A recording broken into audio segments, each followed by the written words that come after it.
సాధారణంగా చాలా మంది కార్లో గానీ బైక్లో గానీ పెట్రోల్ వేస్తే ఫుల్ ట్యాంక్ చేయిస్తూ ఉంటారు. ఎందుకంటే ఒక్కసారి ఫుల్ ట్యాంక్ చేస్తే చాలా రోజుల వరకు వస్తుందని భావిస్తూ ఉంటారు. ముఖ్యంగా ధరలు పెరుగుతున్నప్పుడు లేదా ఎక్కువ దూరం ప్రయాణించాల్సి వచ్చినప్పుడు ఫుల్ ట్యాంక్ చేయిస్తూ ఉంటారు.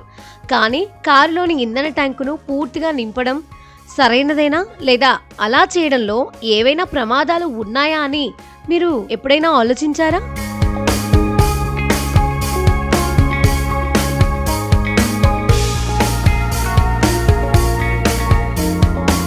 వివిధ కంపెనీల కార్ల ఇంధన ట్యాంక్ సామర్థ్యం మారుతూ ఉంటుంది. కొన్ని కార్లలో 25 లీటర్ల పెట్రోల్ లేదా డీజిల్ నింపవచ్చు. కొన్ని కార్లలో ఇంధన ట్యాంక్ సామర్థ్యం 35 లీటర్ల వరకు ఉంటుంది. అయితే కారు ఇంధన ట్యాంకును పూర్తిగా నింపడం సరైనది కాదు. మీరు కారు కంపెనీ సిఫార్సు చేసినంత పెట్రోల్ లేదా డీజిల్తో కారును నింపొచ్చు. కంపెనీ సూచించిన పరిమితి కంటే ఎక్కువ ఇంధనాన్ని కారులో నింపడం వల్ల నష్టం జరగొచ్చంటున్నారు టెక్ నిపుణులు.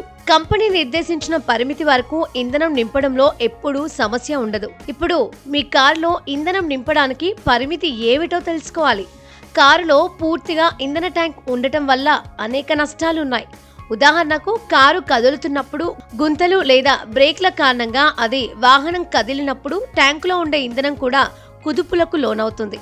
అటువంటి పరిస్థితుల్లో సస్పెన్షన్ కారణంగా ఇంధనం పైకి కిందికి కదులుతుంది. ఇంధన ట్యాంక్ నిండి ఉంటే పెట్రోల్ లేదా డీజిల్ కదలడానికి స్థలం ఉండదు. దీనివల్ల అది బయటకు లీక్ అవుతుంది. ముఖ్యంగా కారు వాలుపై ఉంటే లేదా వాలుపై పార్క్ చేస్తే పెట్రోల్ లేదా డీజిల్ లీక్ అయ్యే అవకాశాలు పెరుగుతాయి. దీనివల్ల ప్రమాదం ఏర్పడొచ్చంటున్నారు నిపుణులు.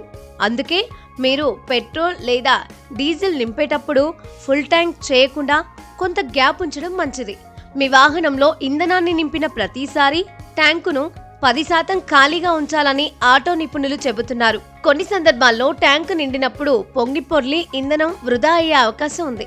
అలాగే ట్యాంకు పూర్తి సామర్థ్యం కంటే ఎక్కువ నింపితే కొన్ని వాహనాలలో ఇంధన సెన్సార్లలో సమస్యలు రావచ్చంటున్నారు.